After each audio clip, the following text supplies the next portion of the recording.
And good evening, and welcome back to ConTinual. I'm Jim Nettles. I'll be your moderator for the evening. And tonight we're going to be talking about writing with the fairy mythology. We're going to be talking about the fair folk and how they come and influence our work.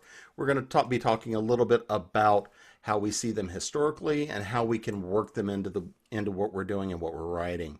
So tonight I'm going to ask my guests to introduce themselves. Holley, I'm going to go with you first.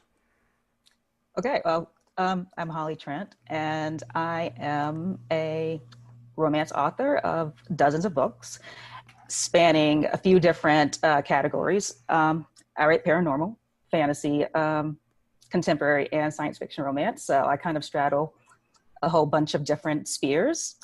Um, Specifically to fairies, I have a series that's a spin-off of another one that's called Hearth Motel, and it deals with this intersection of this band of roving she um, warriors who basically take up residence on a Outer Banks hotel and basically just sort of turn the owner's life upside down and start bleeding into the framework there. And it's funny, it's a little campy and over the top, and that's me in a nutshell. So Stephanie. Hi, everybody. My name is Stephanie Burke. I go by the nickname Flash. My pronouns are she and her. I've been writing professionally for over 20 years, so that makes me a USA Today bestselling author of over 90 books. Lots of them. Our main subject is romance, paranormal, sci-fi, horror, you name it, I'm going to toss it in there if I'm going to have some interest in writing it. And my latest novel series that's dealing with the Fae is by Changeling Press, and it's the Mayfly Mysteries. In this, we are dealing with the intersection of fantasy and reality, and it asks the question, what happened if the Fae world actually existed during modern times, and how would these people be treated? I mean, it's also a little bit of a murder mystery, but it is fun, and it has humor in it. And that's the latest thing that I'm doing, but I've been writing fairies for a number of years, and I really love the subject. Mr. Asher, sir. I am Eric Asher. I'm the author of Vesic, Steamborn, Mason Dixon, and a few other things. Yeah, that's about it.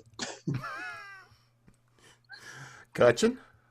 I am not nearly as creative as anybody else here because I do not write fiction. I write what I prefer to tell people on the airplane when I'm sitting beside them, speculative nonfiction, because that's a more polite way of saying that I write about UFOs and Bigfoot and fairies. Fairies are fairies are a personal point of affection for me, and I strongly believe that a lot of what we would normally call paranormal phenomena can be talked about and at least couched in a lot of the fairy lore that we see. I think it's a really compelling. A compelling explanation, if not perhaps objective, to a lot of the paranormal phenomena that we see worldwide. And it's been the major focus of all my books. I'm currently in the process of releasing my second book of Bigfoot lore, talking about specifically like Bigfoot and high strangeness, which there's an entire chapter on Bigfoot and fairies. But my book following that will be released by August Night Press, and it's specifically about fairies in film. On film, and I'm very happy to announce, I think here for the first time, that it will include a previously unreleased interview with Brian Froud, who is a famous fairy illustrator. So yeah, I'm kind of the fairy guy, which when I went to Ireland 3 years ago, there were some people in pubs that made fun of this big this big fat dude being into fairies, but that's me. I love me some fairies. So. And EJ. I'm EJ Russell, pronouns she, her. I am the author of over 20 LGBTQ romances, going from paranormal romantic comedy through supernatural romantic suspense, contemporary rom-com, and historical. I have two series that touch on the world of fairy. One of them is based on Celtic mythology, primarily Welsh and Irish. And the other one is based on Edmund Spenser's The Faerie Queene, which was a very entertaining thing to research without having to actually read the poem. But that's me.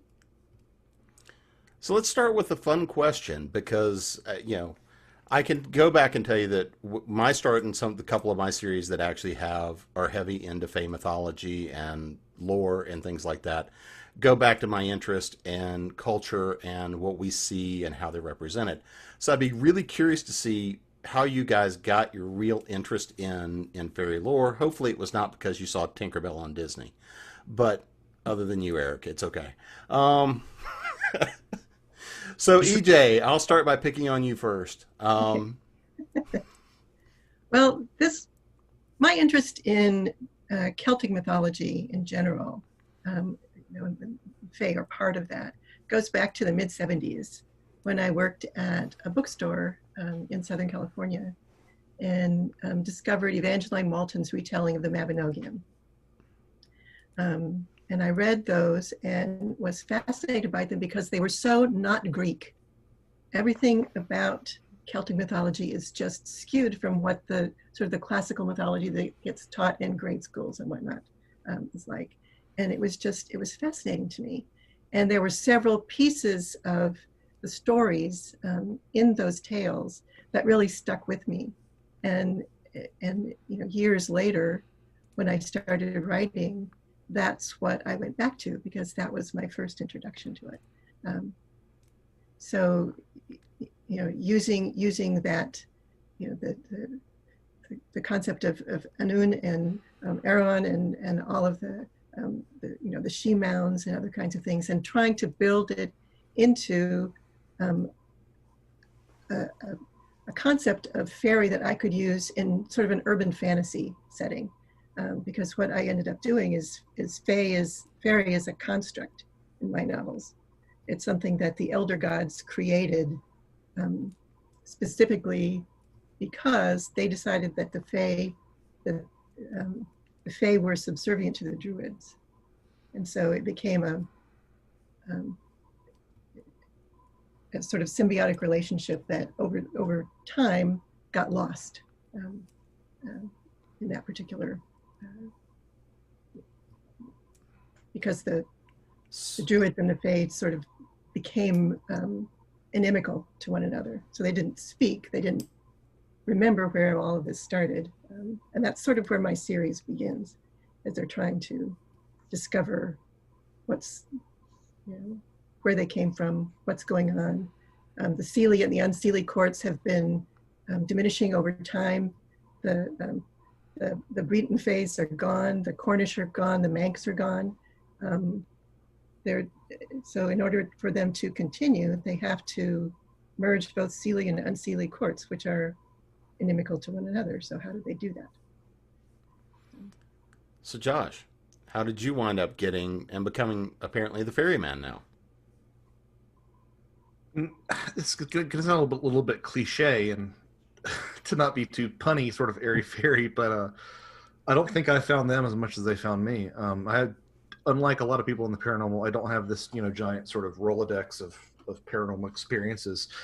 But I really think that I've sort of been skirting the edges of a lot of this interest for a long time. Big fan of all this sort of Freudian, Henson-y sort of works like Labyrinth and Dark Crystal. And for some reason, back in 2012, I got my first day gig, my first day job at the University of Georgia, and I was commuting an hour each way, and I started listening to the Mysterious Universe podcast, and sort of really finding again these interests that I've had for a long time. And one of those things that for whatever reason really got stuck in the back of my head was, no matter what happens, you can't prevent a lot of things, but if you ever get taken by, a fairy, just don't eat anything. And and that was just something that just got stuck in the back of my head. And Jim, I'm sure that was sort of the genesis for my first book, A Trojan Feast. And once you start looking at it, once you start looking at the paranormal through this sort of fairy lens, and I really credit Jacques Vallée 1969 work, Passport to Magonia, looking at the UFO problem through the fairy lens. It just made a lot of the paranormal, which I'd always have a passing interest in my youth. It made it sort of, I don't know if it made sense, but it sort of gave it some structure. And I think that's really where I started to really find that this resonated with me. As I finally admitted to on a podcast that will be coming out a couple weeks from now, I find space really boring, but UFOs really interesting, which puts me at an interesting intersection of someone who's writing about these subjects. But I think the fact that, and so I'd always been sort of skeptical of the idea that, UFOs represent extraterrestrials, and this contact experience, more specifically the extraterrestrial contact experience, what people would call alien abductions. I've always been really skeptical that represents actual extraterrestrial contact. But once you put that within the framework of a lot of these fairy folklore, again, my work tends to focus on Western Europe, although it is sort of a holistic global phenomenon, and that's what has also drawn my attention. If you really focus it within this sort of Western European folklore, which is mirrored elsewhere, it really made everything start to make a little bit more sense for me personally. And I'm like, let's see how far we can take this. And as it turns out, for me at least, I think if you look at the extraterrestrial problem through the little people lens, and if you incorporate the little people folklore of every continent, it all starts to make a lot. It at least has precedent. I won't say it makes more sense, but at least has a precedent in terms of the way that we interact with what we should, in my opinion, still call this other world. So that's my entry. That's my gateway drug, I guess. And I will say I do use a Trojan feast as a reference in a lot of my writing as well, because food is very much a part of a lot of the stuff that I write. So just as a good reference. Eric. So mine's way less interesting. I don't know if you all went through the same phase, but like when I was younger, I wanted to sound really smart. So I'd read a lot of classics and stuff. And that led me into Yeats, a lot of Yeats's work, which led me to Lady Gregory. And Lady Gregory's stuff just really stuck with me because she would go around and collect a lot of local folk tales and document them and then release them in a book format. And a lot of those stories just really stuck with me. So some of her stories in, I think it was the northeast or northwest of Ireland. I forget the name of the book now, but it's on the shelf behind me. She had a story about Nixies in it, which influenced my character Nixie in the Vesic series. And a lot of influence came from that. And that eventually led into a lot of modern fairy literature and, of course, just general high fantasy in general. When I really got into that, probably early 20s, mid 20s, I really started to enjoy not only characters that were like specifically fairies, but also people like Tad Williams in his Memory, Sorrow, and Thorn trilogy, where he has characters that have a lot in common with the Fae, even though they aren't specifically Fae. And I really like how people kind of twist the legends and stuff with that. Stephanie? 3 things. Number one, when I was we all learned to read early. I was reading at 4 years old. And it's a big gap between me and my older sister. So they had a lot of their college texts and things that were just sitting around, some of their books from high school. And I would just page through that out of curiosity because I wanted to be smart. I couldn't be the pretty one. I couldn't be the one who had the beautiful singing voice, but I was the kid who was going to be the smart one. I knew where my strengths were. So I remember taking this book of poetry to kindergarten and having my teacher read some of it because it was show and tell and I wanted to show this poem. It was about Queen Mab. And it was Queen Mab dancing through people's dreams, really tiny fairy, and an acorn. And that stuck with me for a while. It was cute, but then it got pushed aside until I started hanging out with some of the guys and D&D came in. And I was a huge D&D fan. I was the only girl in the group. I was like the major DM that they refused to let me be the DM after because I would put them just through all kinds of torture. But it was a lot of fairy-based things, and they wanted to, wanted to illustrate what your characters were way back in the day when you make somebody's basement, eat Funyuns and drink Mountain Dew. So we wanted to actually illustrate what some of our characters look like, and that dove me into the fairy things again. And as I got older and the group broke up, I kind of let it slide. The third thing, believe it or not, was Disney's Gargoyles. I'm not a big fan of Disney, But oh my goodness, did I love Goliath and the Gargoyles. Mm. When they just brought Chief in David, yep. and I was like, Yep. wait a minute, I know this. I've been skirting this for a long time. Maybe it's time I did kind of a deep delve into this. I think I was about maybe 11 or 12, maybe 13 at the time. Just let me dig into this and find out.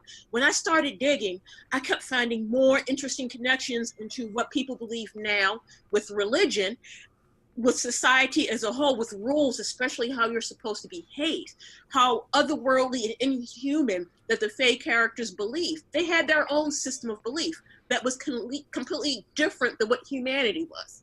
And I found myself thinking, you know what, they're kind of right. You know, that lack of rudeness thing, you know, you don't give somebody your name. That's giving a personal power over yourself. All these little things added up to me to be really, really fascinating.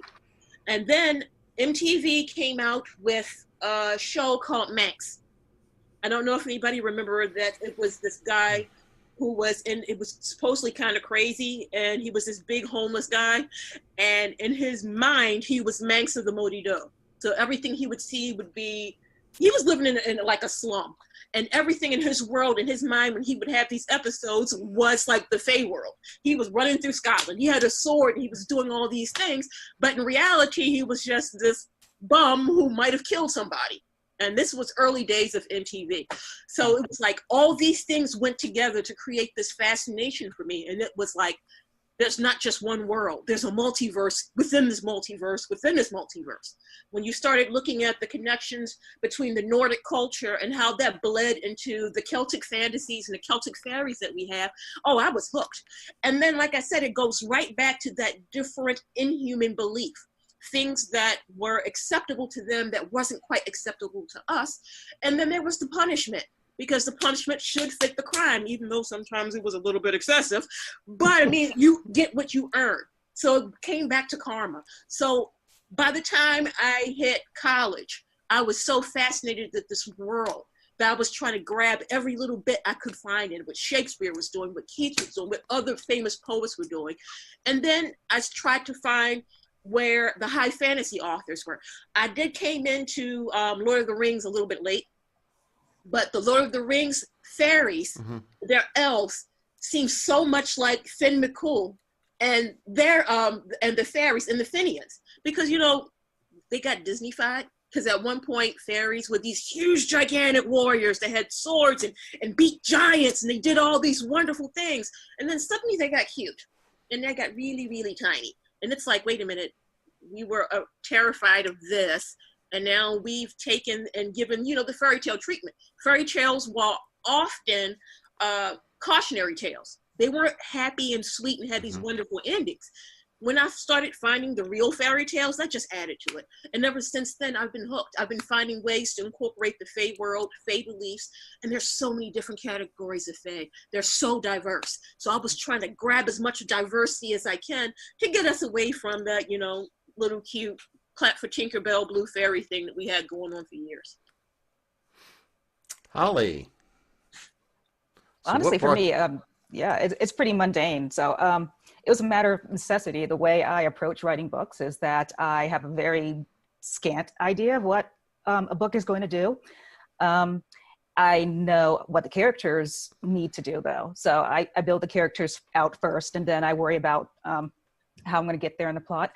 And I basically needed characters to behave a certain way and for them to make sense in the context of the world building and the magic system that's there. And that's how I ended up studying Fae and how they connect to some of the pantheons, and, well, not just in Western Europe, but sweeping across Eurasia and into Africa and parts of, you know, the indigenous Americas as well.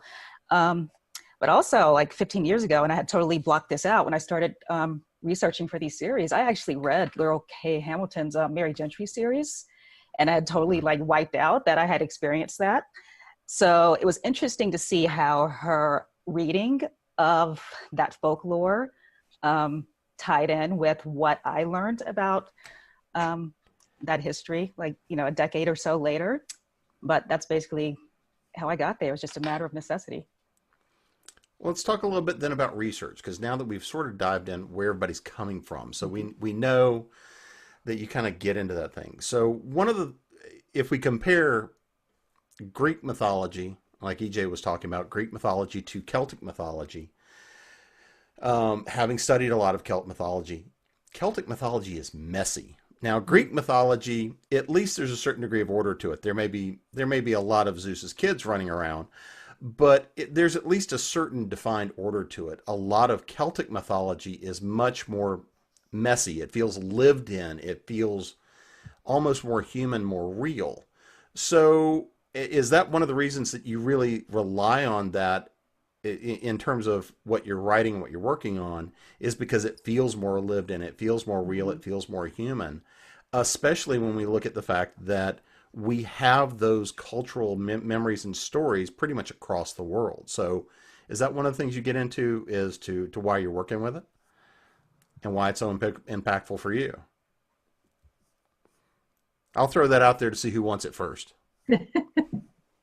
Yeah, I mean, for me, sure. I love a good mess. And was it hard picking apart, all these different bits of stories and where they intersected? Yeah, it was. But for what my purposes were in the series that I write, I could use that to sort of turn it on its ear and make it something new. So I actually appreciated that about Celtic mythology.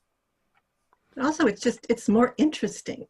I mean, because it is so peculiar. I mean, some of the creatures in Celtic mythology are just completely bonkers. I mean, the Nukulevi, it looks like a horse with a man's torso on top of it, but all of it has no skin. There's some that are, more toad-like. I mean, there's this whole range of creatures that are not anthropomorphized at all, the way all of the Greek and Roman stories are sort of the idealized human form, like the statues at the time. So yeah, there's so many more interesting corners to explore. I would definitely agree with that, EJ. I think that probably perhaps second to, the Japanese yokai tradition, which is absolutely batshit insane in terms of umbrellas with one eye jumping around, which the yokai could kind of be viewed in sort of if you squint and turn your head, it sort of looks like a fairy cosmology. I would agree that, that there is that quality. There's also an interesting thing that I've at least found in sort of the Celtic mythology is that unlike those sort of Mediterranean mythologies, they tend to be a little bit more, again, they tend to be messier, but also more antagonistic to human beings. They're not like, you don't necessarily have that exact Promethean. I mean, most cultures have a trickster character who sort of gains knowledge from the gods and brings it back to humanity, but you don't sort of have that sort of in your face disdain. Yeah. There seems to be sort of a more. You don't have the sort of altruism amongst any of those Celtic demigods. Like, they're doing their own thing, and they sort of tolerate the fact that you're there. They're like, that's sort of until you serve a useful purpose. Right. Exactly. Yeah. Which, I mean, if we're going to go into the quote unquote objective, which I don't want anybody to think I do think there's an objective reality to this stuff, but it goes into that sort of. If there is an objective reality to this, that's definitely a motif that recurs time and again. You find, I think of specifically Croft and Croker, who wrote the legendary. No, that was Kennedy. Croft and Croker was a collector of folktales in the British Isles, and he wrote that amongst the humans, the elves divided them as property, and you'll find that same sentiment echoed in Charles Fort's early works. Charles Fort being an early investigator of paranormal phenomena, who says, I think we as human beings are property. And you'll sort of see that echoed again in the work of Whitley Strieber, famous contactee who wrote Communion in 1986, who said, you have no right to be doing this to me. And the visitors, the aliens, the extraterrestrials or whatever said, oh, we have every right. So you sort of find this sort of creepy, I hesitate to say sort of property relationship, but almost like a sort of disdain for our role in the world, in the fact that we're sort of a secondary thought that can be used and exploited as need be, as a species, as a human species, and that finds its way into a lot of this folklore, I find. Because you brought up Asian mythology, I have to go through some of their philosophies. When you look at especially Japanese horror, you'll find that unlike American or European horror, it's not that you're a good person that needs to be punished. It is just that you noticed them and they noticed you noticing them. Therefore, it's none of your business. Why are you in here? You're going to get it. You can be the best person in the world, but in Asian mythology, if you notice that bad thing over there, it's going to follow you home. Yeah, I found that there's an element of that when you deal with Celtic mythology, because otherwise, generally, they don't mess with humans. Humans always tend to be the ones that stumble onto them. And then it's, oh, okay, you did this. Let's play a game with you. Or let's see how you're going to react or how you're going to behave if we do this. Suddenly humans become, like you said, kind of a curiosity. Well, let's see what this thing is going to happen. Let's see what this thing is going to do. And I kind of find that really, really fascinating when you get away from European mythology, that the whole attitudes and the belief systems completely change, they're completely altered. And that's something that's considered normal to them. It's almost amoral, not in the sense of being without morality. It's amoral in the sense of being completely removed and displaced from morality, if that makes any sense. It's like there's just everything is what it is, you know. And if it serves, Yet they have their own rules. I mean, right. Any interaction has some kind of defined rule, like the Welsh lake maidens. You know, they'll come in and they'll mate with a human man, but there's a rule. I mean, you can't have 3 causeless blows, or they're going to go away back to the lake and take all of their wealth with them. And same way with, you know, don't go to brunch with the Fae. Don't eat when you're there. Ignorance of the rules is no excuse for breaking the rules. I love that. But, you know, that's one of the reasons why I find it so fascinating. That, and I got Greek burnout. By the time I was 8 years old, I knew all about Greek mythology. They threw in Norse mythology. I love Loki. He had a reason for doing it. I don't blame him. Loki was rotted. He was given the shaft. But when you look at that compared to Celtic mythology, it was something that was completely new, and it was completely unique at that time, because it's not something that they really teach. I think it has to do with the intersection between mythology and the religion. And then the way they blended their mythology in, even some of their rulers, their kings, their tribal lords and stuff were considered Fae or partially Fae. They wrapped their mythology right into their reality. It was grounded in there, which created something that was unique, different, which is why I know a lot of the churches, when they came in to try to bring Christianity in, they had a hard time with that. Because how are you going to sit there and tell these people that you are not a god, you are not related to this particular Fae creature or this person, when in their family history, it's gone back 20, 30 generations. This is what they believe in. Well, it was animistic in the sense of being grounded in the present, that I think that Greek and Norse mythology is not. Greek and Norse mythology seems like it was always sort of like backwards looking, with the exception of things like Ragnarok, which always is, you know, this sort of undefined point in the future that you sort of progress to. But like, there was always a sense that, for me at least, that a lot of that sort of Celtic mythology was always sort of being you were inside of it. It was happening and sort of drawing you forward in the now, if that makes any sense. The Greek mythology and these others were always on Mount Olympus looking down on humans. Whereas you go with the Celtic mythology, a lot of the Asian mythology, they were right there interacting with people. It's in that tree over there. It's in the pond over there. It's, you know, that sort of thing. It's right in your house. Yeah, exactly. Look at that ring of mushrooms. Don't step in that. If it was physical, as opposed to these other things when they were on high looking down on people, and maybe you get a lightning bolt to the butt if you did something wrong. So it's a little bit, that's a major difference in what we are generally taught as children. I don't know, a lightning bolt to the butt sounds kind of exciting to me right now, but you have young twins. Anything sounds exciting to you right now. That's true.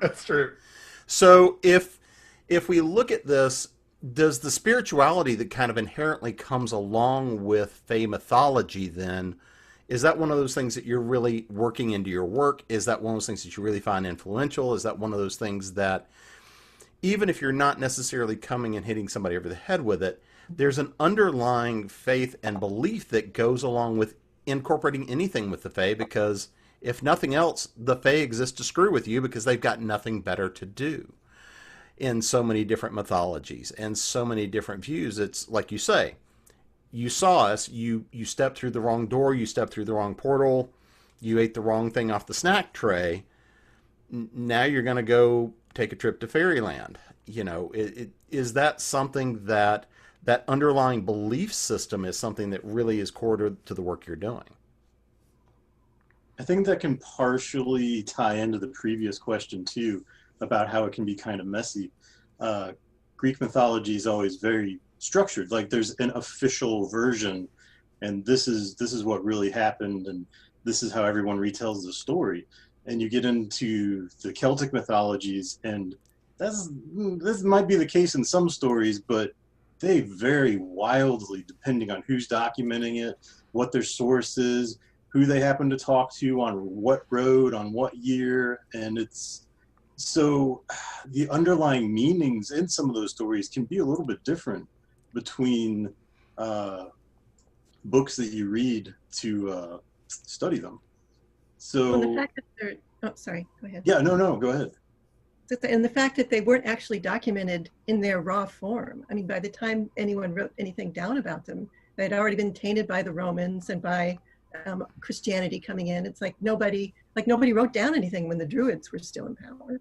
We don't know anything about them. So who knows what they were really like? It becomes something that you can, one of the reasons I like it is you can imagine almost any outcome or any reason for them to start acting the way they do, because nobody knows. And it's how religion interacted with them. There are stories that said one of the last of the Fenians actually was a chess player and spent a lot of time with Patrick, St. Patrick. And it's like, wait a minute, these two things should not be going together at this point. But if you can't, it goes with history, if you can't get rid of that religious belief, you incorporate it into your own belief system. That way you bring the people in. But that also means a lot of things were left askew, a lot of things were destroyed, and a lot of things were just left guessing. And I believe it's because we have so much to guess and so much guesswork to play with.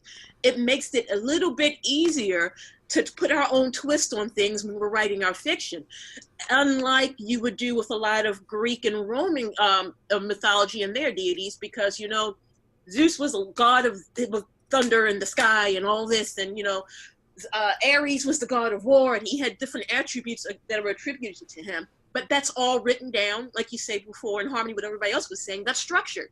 You might find several different variations. It's going to be tainted a little bit, but the core of it remains the same. Whereas you can't really put your finger on the core of a lot of Celtic mythology, just because so much was destroyed, it was lost.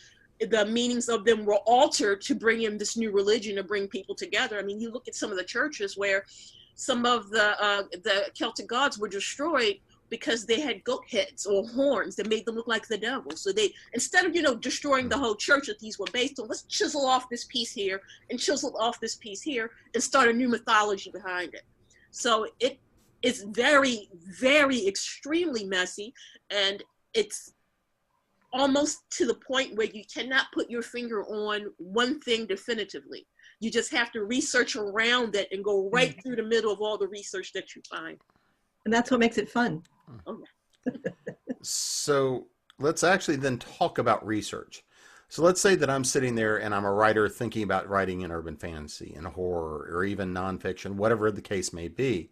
So if you're starting to dive into your research and you're trying to work with these mythological characters that, like we say, are not so well documented, we've got frameworks, we've got ideas, but all of them are told through someone else's viewpoint. They're told through someone else's framework even. So as you're doing that research, I mean, one of the most famous characters that I think most people know of if they know of the Fae, other than like Queen Mab, is going to be Puck, which comes from Shakespearean Midsummer Night's Dream. I mean, I think that Puck has so entered a lot of the mainstream idea and thought, but again, he's somebody that was made up as a part of Shakespearean tradition. So when you guys are diving into and starting your research and starting to look at that and starting to look and see, I need this sort of a character, I need this sort of a motif to work into a story or into an idea or to help prove a concept, how are you going about the research? The internet is your friend. Stay away from Wikipedia. But the internet is your friend. And your enemy. And your enemy. Oh, your enemy, definitely, because they do their research. They are serious about their education. What they call the edutainment, they are serious about their edutainment. So, you can go and research some of the things that they put out. But it's just, for me, a matter of getting to different venues. I will go through some college libraries.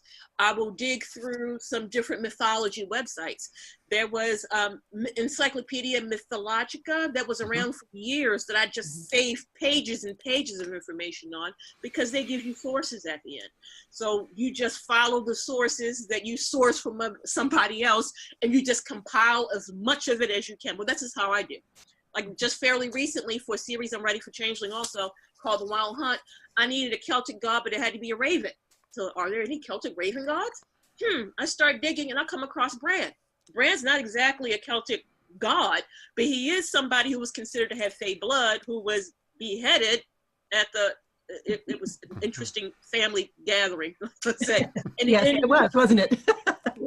He was beheaded and his head was placed on a pike to look over his land and partially of England, of London, so that he would always be there to protect it, which is where the ravens from Buckingham Palace, they say if the ravens ever leave, everything's going to fall. That's one of the reasons. It's because of him. When I discovered this, I was like, 2 months ago old.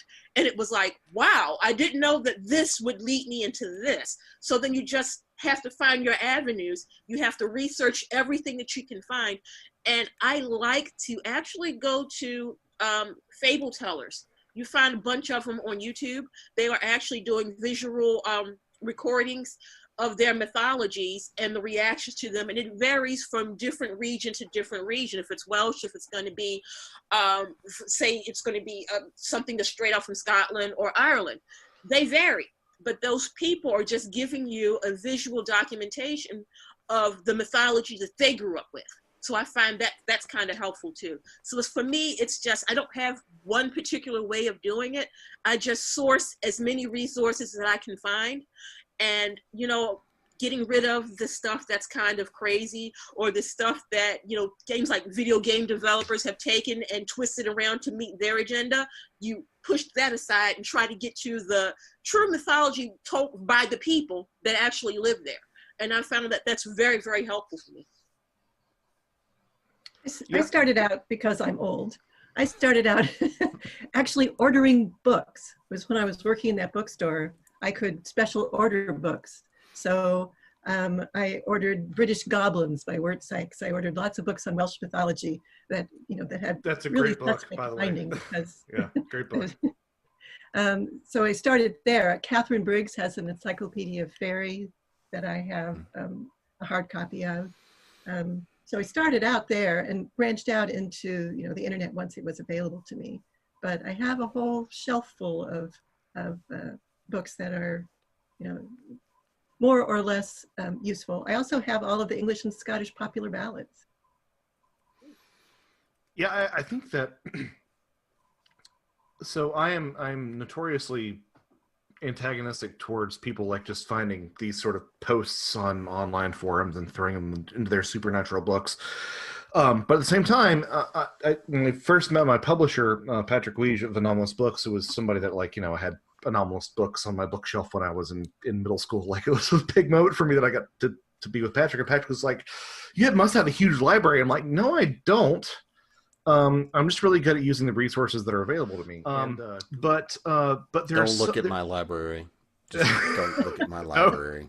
Well, I mean, like I have a ton of stuff that my wife is like, "Sell some of these." I'm like, "No, I use this for that book, and I might use it again someday." So I'm definitely supporting the book market in general.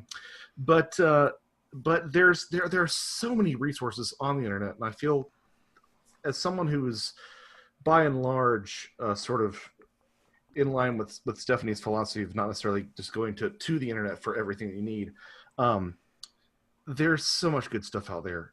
And by that I mean like looking at like archive.org, which is not just a website to bring back old dead internet pages, but also they have PDFs that you can check out. But there are so many ways to sort of educate yourself without saying like, oh, I read this on Reddit, or oh, I read this on an online forum. And look, honestly, there's some good stuff in those places.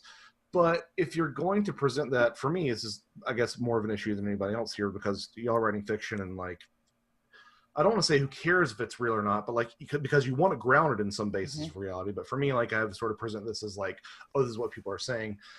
If you find 2 or 3 or 4 people saying sort of a similar thing about a subject, then you can kind of say, well, this is sort of a consensus gentium, and you can sort of, put that forward in your work.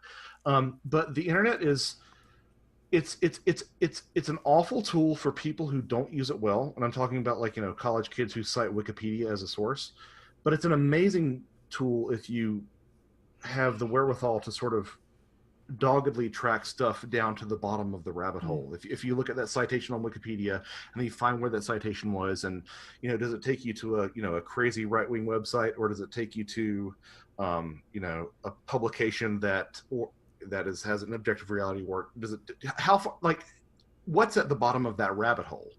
And if the bottom of that rabbit hole yields gold, then go with it and run with it. And I think that the internet is both properly maligned for being, a garbage heap of information, but also sort of it's dismissed way too often as being that, when actually there's some really good stuff to be mined there. You just have to know what fool's gold looks like versus actual gold. And other authors, because if I know an author that has written a book and it was awesome. Yeah, and the reputability. Yeah. Yeah. Okay. I will definitely tag somebody. Where'd you get this research? Can I have it? Do you still have it? Please, please, please. I have no problems begging. How I have done that. Also, I think the library is highly underappreciated with things like this. Like, not only can you go in and get whatever they happen to have on the shelf, but every library that I've been familiar with, and my uncle's a librarian, they have a special ordering system that can find the most obscure random things. I mean, there was a book on the Civil War I wanted to read. Only 400 copies were printed back in like 1930 something. They found one, no problem. I mean, just really random stuff they can get for you. And I'd always advocate that over piracy. Like that, as an author, anything that's like piracy or supports piracy, I've got to say that's just not cool. No, thank you for that, Eric, because that's something that I'm a bit remiss in terms of addressing is the level of ability that interlibrary loan like allows you to have access to, especially if you live like near your alma mater and you have like alumni status and you can actually go to the library and request that sort of thing. It's a great, amazing resource. Yeah, 100%. Well, I think we can all, as authors, spread a lot of love for the librarians. Holley? I think it kind of goes back to what Stephanie was saying about researching around topics. And because I write romance and there are certain conventions and I can't get too deep into background information, I mostly research to see if things are plausible or, if it passed the sniff test, I guess, and figure out a way if I can connect it to some other mythology so that it creates more possibility for there being truth in it. So if I can make someone believe that this probably happened, I just give just enough information to, season the story, but I'm not going to, give you 3 pages of, the raw mythology. It's something that I just can't do in what I write. So the advantage to writing fiction too is that we don't have to be all that specific or I can't think of the word, but we can make up what we want. Within reason, yeah. I hate all of you. I'm sort of an end note fetishist, as I'm sure Jim will sort of attest to. And it's, yeah, I envy all of you. But at the same time, I don't envy all of you because, you know, I try to think about, like, I mean, setting aside the sort of Jungian idea that ideas have people versus people having ideas, and that this sort of stuff, which I think you would probably all attest to, comes to you just as much as you fabricate it. Man, I sit awake at night. I'm like, I'm going to write a novel. And then I start thinking about, like, these turns of phrase that I've read in this latest book that I'm reading. I'm like, no, I couldn't do that. I couldn't do that. So hats off to each of you. Yeah, 100%. So, oh, I'm sorry. Go ahead, Steph. Artistic license is a thing. Ex- So you have, actually the way I do, I'll have 20 spiral notebooks filled with information that will never make it into the story. Use one line of it, yeah. Yeah, but so long as I understand and it helps to develop my characters' motivations and their reasonings behind doing stuff, it's okay. I don't mind putting it in. So, That's awesome. Yeah, I mean, Trivial Pursuit. So, Yeah. Yeah, if you ever want to play, if you're ever looking to play bar trivia and make sure you win, you sit down with all the authors. As long as it's not sports trivia, in which case you're just screwed. Also true. So let's dive a little bit into, one of the things that we have to do is, as with all mythology, as with all faiths, beliefs, things like this, there's a cultural tradition that goes with it. There's certain realities we have to look at, things we have to deal with, and things we have to have certain sensitivities about.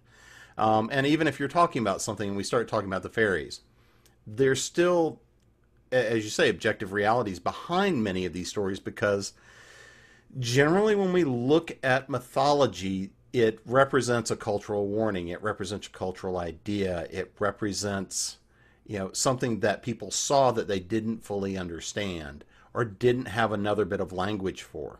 And this is kind of a universal, global idea. So when you are starting to grab some of these mythological creatures, we talk a lot now about sensitivity in what we write and how we present people and what we're doing. So as we're starting to get a better understanding of the historical reality behind some of these ideas and beliefs, how is that something you're working in, and how is that something you're trying to treat and manage from a respectful basis? Or sometimes, like I've been known to, poke absolute fun at it, and poke the bear. That kind of goes back to what I was saying about turning things on its ear and changing it enough that it's not fully resemblable to what it started as. Because I am very mindful that this was someone's belief system, and I do that with every sort of creature group that I incorporate into my writing, whether it's like, Mexican gods or, Greek gods, or like using the Fae. So I changed enough to make it, current and, relatable, but I'm also, mindful that it has to be respectful, because there are probably people who still, believe in these, these thought systems. And so, you try not to disparage it. You can, criticize it, but you have to find ways of criticizing without disparaging the entire structure that is built to it, basically. and when it comes to me, there are some things that I find horrible and disturbing, and I find myself wanting to bring a light to that. Not so much as to point and say what you believed back then was completely and total evil, even if I feel it was, because it was a different mindset at that point. People didn't have the information that they have. They didn't have access to genetic codes, or they didn't have access to science that would explain some of these things that people found so puzzling. So if I do run across something like that, we were talking before about the changelings. And we all now know that the almond-eyed shaped changeling were children who were probably autistic or had Down syndrome. And the abuses that they suffered were horrific.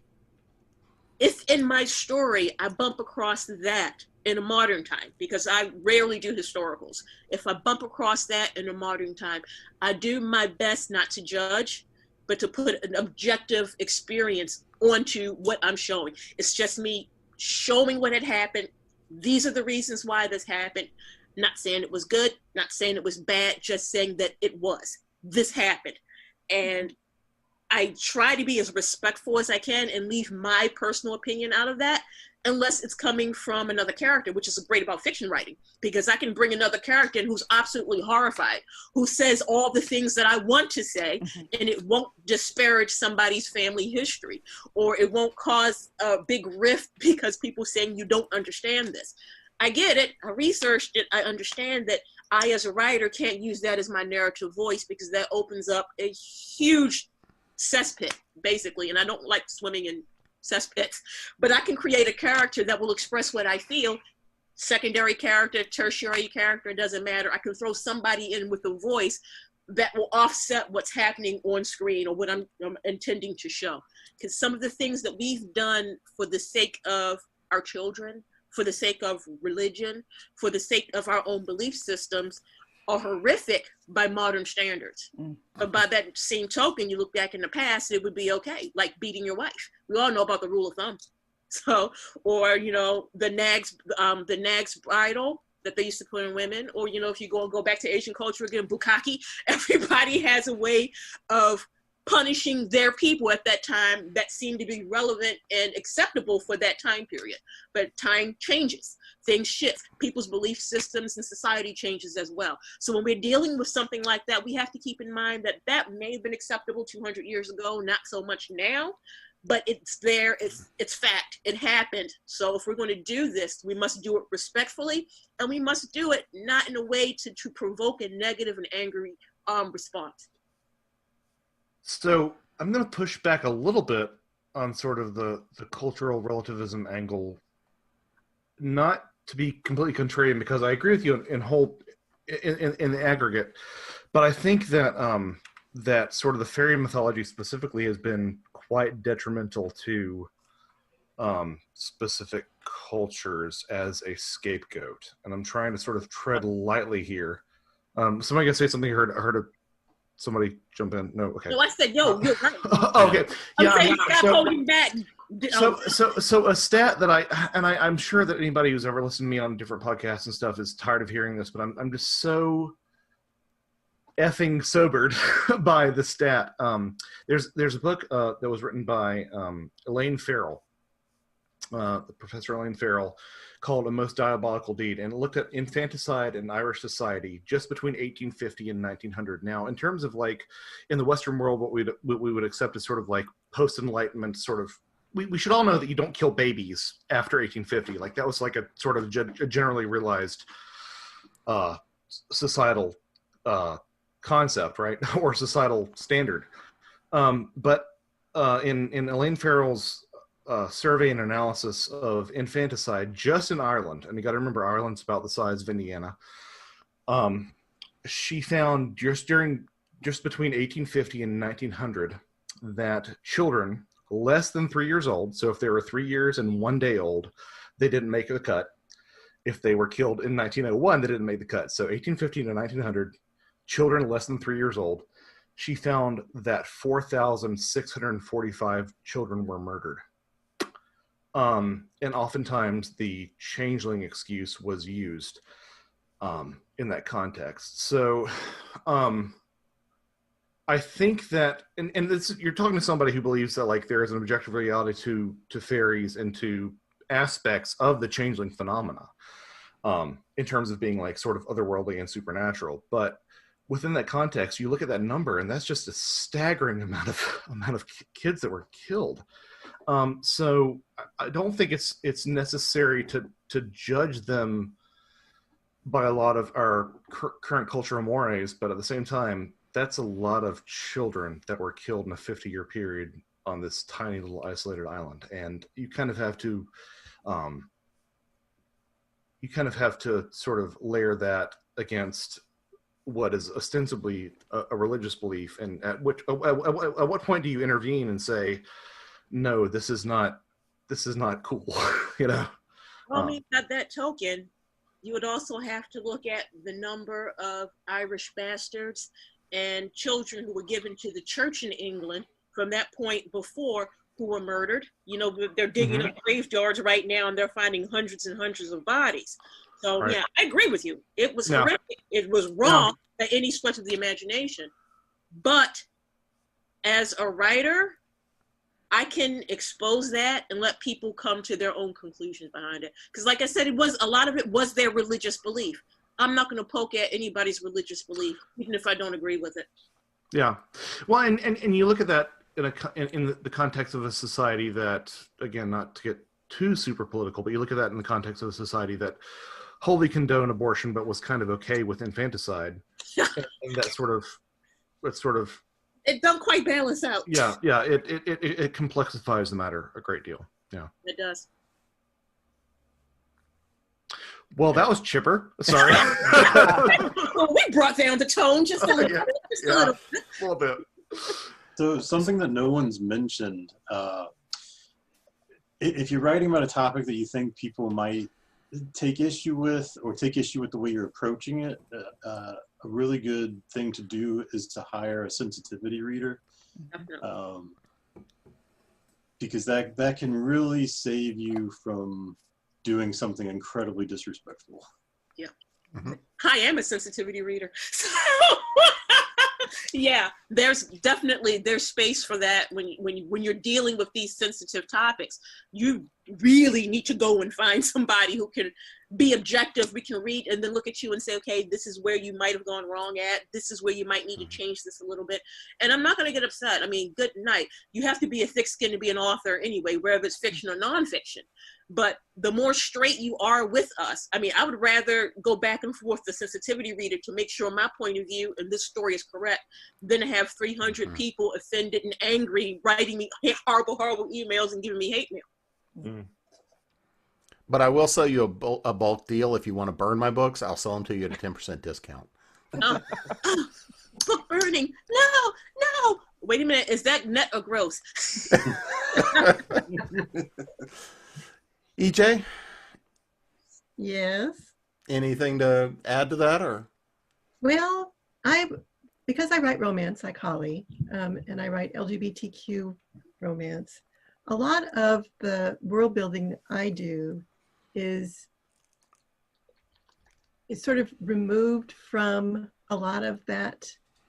Well, for one thing, it's more contemporary. It's all more, urban fantasy kind of thing. It takes place in the current world. That baggage, right? Yeah, and because I am personally an atheist, it's like any religion is the same to me. It's all mythology. When I create the worlds for my particular series, a lot of times what I'll do is create the religion the way I want it to be. That being said, that I also have a family tree of the House of Dawn from Welsh mythology, and all of those, the early gods from the Mabinogion, and I'll reference those. But most of the time, I am not specifically looking at religious elements. I do have druids in my books, so when I was writing those, I looked at modern Druidism to see whether or not I was doing anything that might run counter to what they might believe currently. So let me ask a question along those lines. So if we're in, do you feel that using things like fairy folklore and mythology and things along these lines make a good allegory, and it kind of gives us permission to skirt boundaries we normally wouldn't? I mean, for example, I've got a story that's written where somebody's killing gnomes and turning them into garden statues. It's completely and totally irreverent little novella. It plays with the idea, but if I was doing this to kids, it would be a lot more objectionable. But because I'm doing it to mythological creatures, people find it funny. And I mean, granted, it was written that way. It's written to be kind of a dark comedy and have fun with it. But do you think because we're using infrequently these mythological creatures, ideas, that we kind of get a little bit more permission and a little bit more latitude in the stories we tell, especially if you're writing LGBTQ, if you're writing in some of these other spaces, we can use that in terms of allegory to get the ideas into a larger audience. Proxies, yeah. Mm-hmm. Yeah, definitely we can. I mean, I'm trying to think of one that's not going to be too controversial at the moment, But if I'm delving into my own work personally with the Mayfly Mystery series, the way I tore up everything. I even created new mythology with the gremlins and things like that. I tossed it because we know they didn't exist until World War II.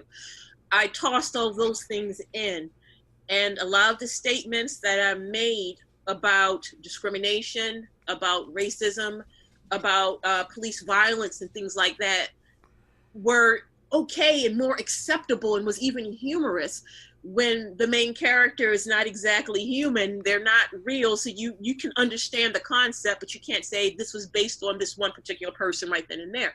I found that the message that I got across was really, really widely acceptable, and people came to the conclusions about what I was trying to do on their own. So, I mean, my character May, she's a changeling, and she has some issues. She's dating a gremlin. She's also dating a dryad. I mean, she has a very interesting love life. And some of the issues, because we dove into some LGBTQ things, I found people accept threesomes much, much more easier when they're fantasy or fae or mythological creatures than they are with human beings. So I know some conservatives who are like, oh, this is great. And it's like, yeah, you don't really know that I based that on some real people. Yes, it's acceptable, but the minute it's Tom, Dick, and Mary, oh, then there's an issue. But if it's Garloff, Bettoon, and Sloth, oh yeah, then it's fine, it's great. But you just hope and pray that the message that you're doing with these proxies sink into their minds, maybe their subconscious some way, and then one day they'll sit up and go, oh, I was talking about this, but I enjoyed it here, and I was cheering on that relationship over here.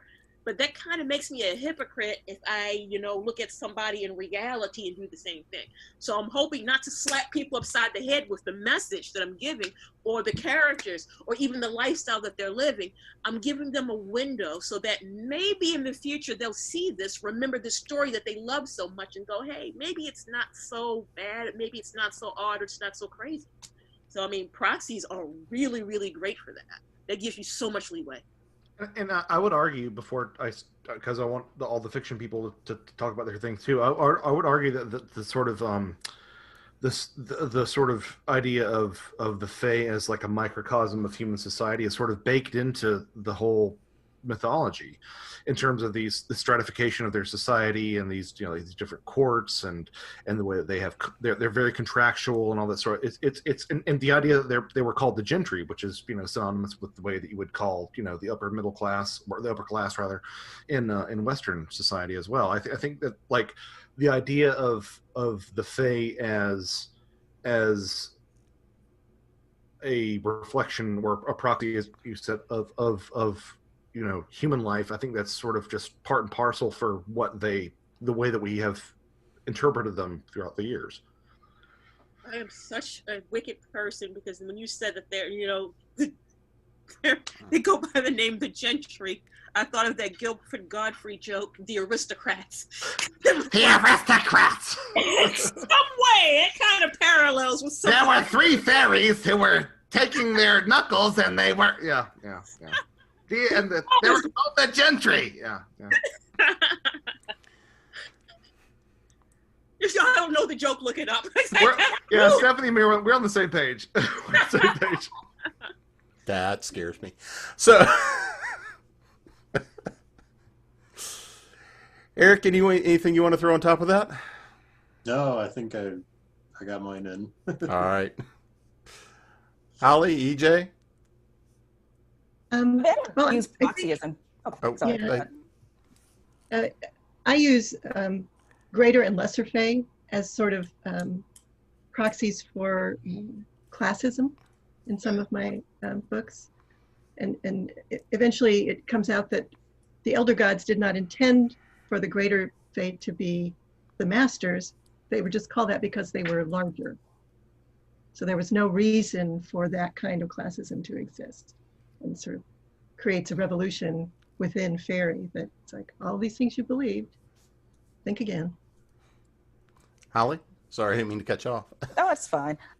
It's not something that I do intentionally in like my fantasy romance and my science fiction romance. Yeah, I am very intentional and purposeful with it, but there's so many other layers of just banana pants goings on, and the fantasy romance I write that I don't do that on purpose. It may happen in there, and people, I mean, you can read it and let me know if I did, but I don't think I do it on purpose.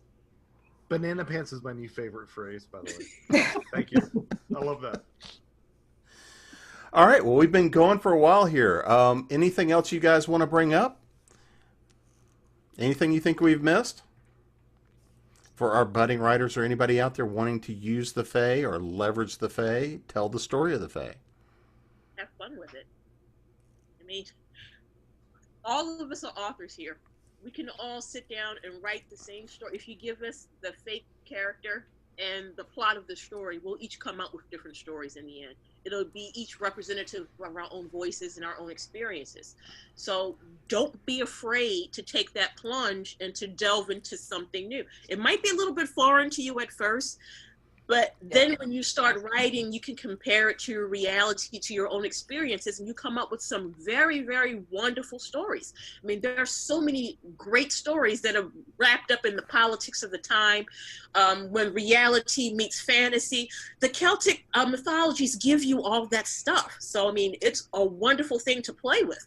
Feel free to dive in. I mean, you don't even have... I hate to say this, but you can just go by the Disney route if you really need to and still write an interesting story that would be complex and complete with these particular characters. You can really make them human. You can humanize them very, very easily. So, I mean, do not let the foreignness of them prevent you from actually delving in and trying something. And there are actually very few boundaries, too. I mean, in the Fae world, I mean, especially Celtic mythology, some of the other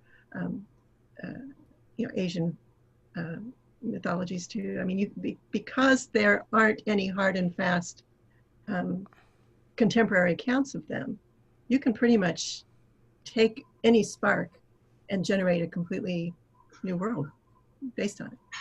Yeah. I can actually see a Celtic fairy creature walking through this world today in modern times more so than I can see somebody from, say, maybe the Roman or Greek pantheon.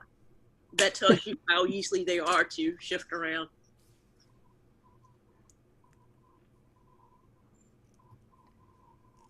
Well, I would say, if you're so inspired to write fiction, which again, I think I've sort of expressed my admiration for fiction writers, I would encourage people to not shy away from, don't shy away from mythologies that aren't in your lane.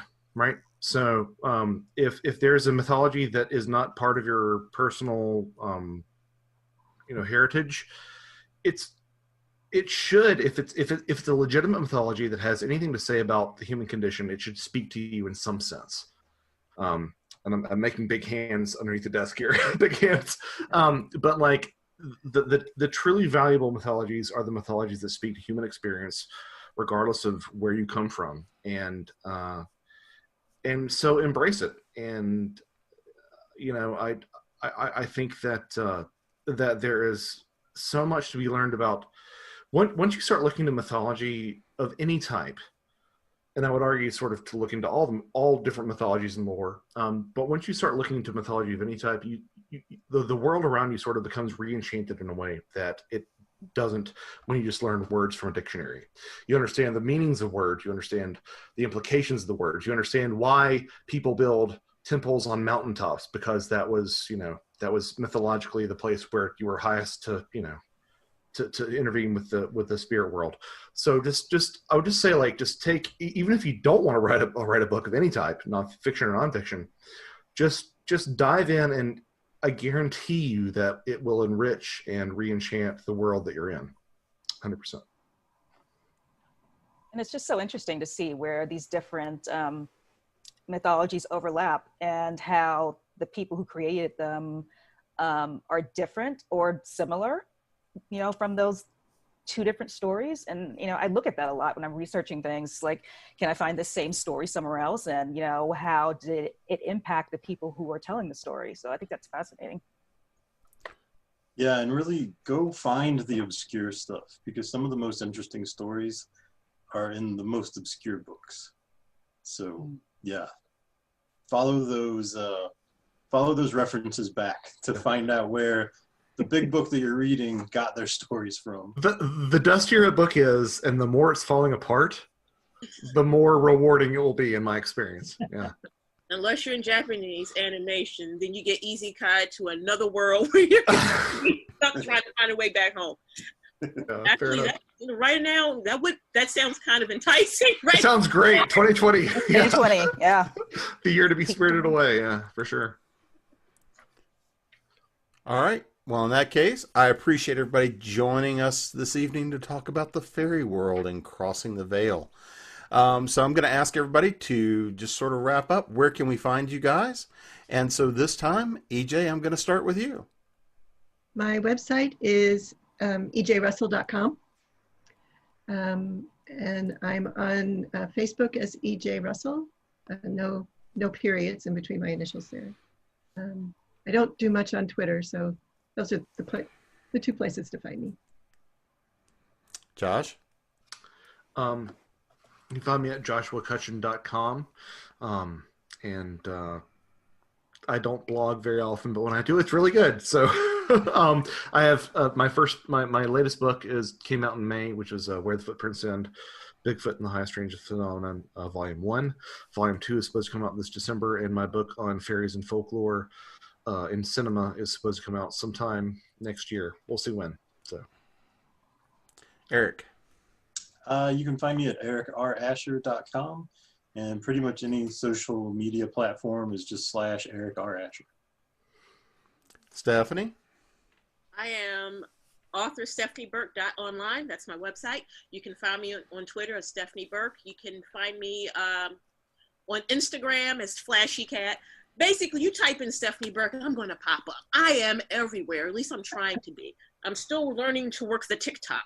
But like the old people say, the TikTok. The TikTok, yeah. Get that out. I'll be on the TikTok too. Holley? I live on Twitter, and it's my name, Holley Trent, and that's Holley with an E. And it's not rated G at all, so be forewarned before you go looking for me. And generally, I keep everything up to date on my website, which is just holleytrent.com. All right. Well, thanks, guys. And of course, I'm Jim Nettles. You can find me at jamespnettles.com, authoressentials.net, and of course, continualconvention.com. And I'm on Facebook. Continual's on Facebook. And occasionally I continue my love-hate relationship with Twitter. So I want to thank everybody for joining us tonight and hanging out. And we'll see you again next week on the panel room. Night, guys. Thanks, everyone. Thank you. Thanks. Bye. Thanks so much. Bye.